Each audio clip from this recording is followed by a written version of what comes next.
2023 के जमाने की दुल्हन।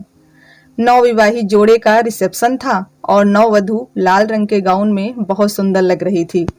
नवयुगल जोड़े के स्वागत में सफेद रंग का गाउन पहने सुंदर सुंदर अप्सराएं फूल वर्षा कर रही थी और फाग मशीन से सफेद बादलों की छटा बिखेरी जा रही थी। कुछ देर के लिए तो लगा स्वर्गलोक में बनी जोड़ी का स्वागत हो रहा है। वहीं पर सास ससुर और ननंद नंदोई सब उपस्थित थे। ये सब देखकर 20 साल पहले अपनी सगाई का दिन याद आ गया।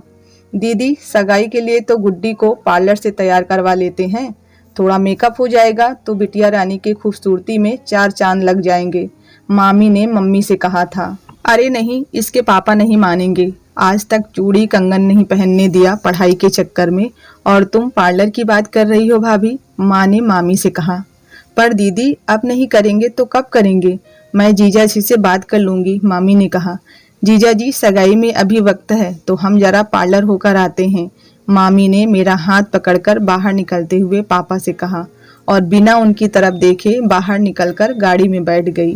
पीछे पीछे मामा जी भी आ गए और मेरा दिल मानो कूद कर बाहर आने को तैयार था कि अभी पापा की पीछे से आवाज आएगी, रुको, किसी को पार्लर वार्लर जाने की जरूरत नहीं है। पर ऐसा नहीं हुआ।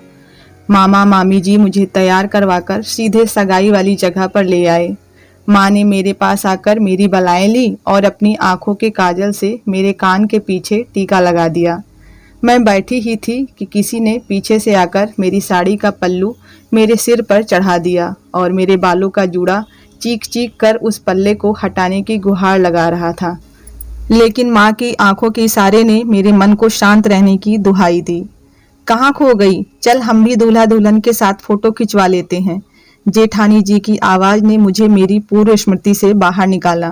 भाभी, देखो ना, जमाना कितना बदल गया है। कहाँ तो हमें साड़ी में भी पल्लू करना पड़ता है और आजकल की बहू को तीसरे दिन से ही लोगों के सामने बिना साड़ी ले आते हैं। पता नहीं लोगों की सोच और व्यवहार इतने वक्त में कैसे बदल जाते हैं। अपनी बहू को नए जमाने का कहते हैं और हमें आज भी पुरानी सोच के साथ रखना चाहते हैं। मैं अपने अंदर उठ रहे सवालों का जवाब जानने के लिए बेताब हो उठी थी। बदला कोई नहीं है, सब वही के वही हैं। बस कुछ बदला है तो कुछ पढ़े लिखे लड़कों की सोच बदली है, जो अपनी पत्नी को पहले दिन से ही मान सम्मान दिलाना जानते हैं। अगर हमारा पति चाहे तो हमें पूरी जिंदगी पल्लू में रख सकता है, और हमारा पति ना चाहे तो किसी की हिम्मत नहीं जो हमें पल्लू से निकलकर आगे बढ़ने से रोक पाए। जरूरत है समझ और विचारों के खुलेपन की। किसी को सम्मान देना है तो वो पल्लू के बिना भी मिलेगा, और किसी को नहीं देना तो 7 पर्दों में रख लो तब भी नहीं पा सकते, जेठानी ने समझाया। तो ये हमारी छोटी सी कहानी पसंद आई हो तो वीडियो को लाइक और चैनल को सब्सक्राइब करना ना भूलें। मिलते हैं अगली कहानी के साथ, तब तक के लिए धन्यवाद।